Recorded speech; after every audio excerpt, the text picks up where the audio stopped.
Hi అండి, welcome to my channel homely haven.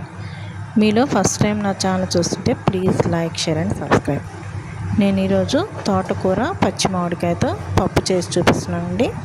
కుక్కర్లో చేస్తున్నాను. కుక్కర్ తీసుకొని దాంట్లోకి 1 కప్పు కందిపప్పు తీసుకొని శుభ్రంగా కడిగేసి దాంట్లోకి సన్నగా కట్ చేసుకున్న తోటకూర, పచ్చిమిరపకాయలు, పచ్చి మామిడికాయలండి.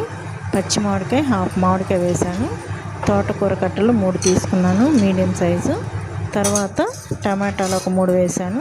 పచ్చిమిరపకాయలు అయితే కొద్దిగా ఎక్కువగా వేసుకోవాలి, ఎందుకంటే మామిడికాయ పులుపు ఉంటుంది కదా, అందుకోసం దానికి సరిపడా పులుపుకి సరిపడా కారం వేసుకుంటే బాగుంటుంది. తర్వాత కొద్దిగా పసుపు వేసి ఆయిల్ వేసేసి విజిల్ పెట్టేశానండి. మూత పెట్టేసి 3 విజిల్స్ రావాలి.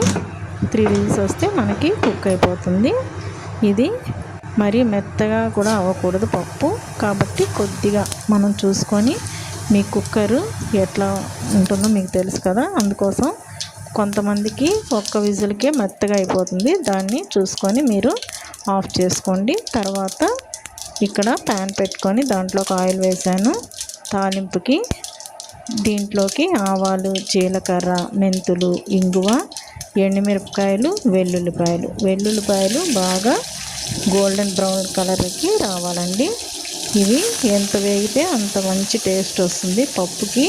తాలింపేనండి టేస్ట్, అందుకోసం మాడకుండా ఉండాలి. కొద్ది ఇంగువ వేసాను, పసుపు కూడా వేస్తే మనకి కలర్ బాగుంటుంది. అందుకోసం కొద్దిగా పసుపు, కరివేపాకు కూడా వేసి కొద్దిగా వేగనిచ్చాను. తర్వాత మనకి ఇక్కడ 3 విజిల్స్ వచ్చింది. ఆపేసి దీంట్లోకి తగినంత సాల్ట్ వేసుకోవాలి. సాల్ట్ వేసేసుకొని మనము పెట్టుకోవాలండి. మరీ మెత్తగా మెదపకుండా కొద్దిగా పప్పుగా ఉంటే చాలా బాగుంటుంది. మరీ గట్టిగా ఉండకూడదు, అలాగని నీళ్ళగా ఉండకూడదండి పప్పు. కొద్దిగా మనకి కన్సిస్టెన్సీ చూసుకొని చేసుకుంటే బాగుంటుంది. మరి నీళ్ళగా ఉంటే నీళ్ళగా అయిపోతుంది పప్పు, టేస్ట్ అయితే ఉండదు.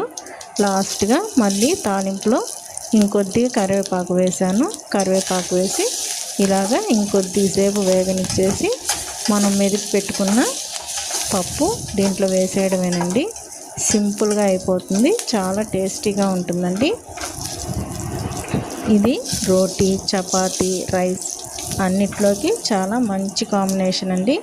చపాతీలోకి అయితే చాలా బాగుంటుంది. మీకు ఈ వీడియో నచ్చినట్లయితే ప్లీజ్ ఒక లైక్ ఇవ్వండి. మీ లైక్ నాకు చాలా సపోర్టివ్గా ఉంటుందండి. ఇటువంటి వీడియోస్ మీకు ఇంకా కావాలంటే నా ఛానల్ని సపోర్ట్ చేయండి, లైక్ ఇవ్వండి. చూసిన ప్రతి ఒక్కరు నాకు ఒక లైక్ ఇవ్వండి. లైక్స్ అయితే అస్సలు ఇవ్వట్లేదండి. మీరు మీ ఫ్యామిలీ ఫ్రెండ్స్కి అందరికీ షేర్ చేయండి. థ్యాంక్స్ ఫర్ వాచింగ్ అండి.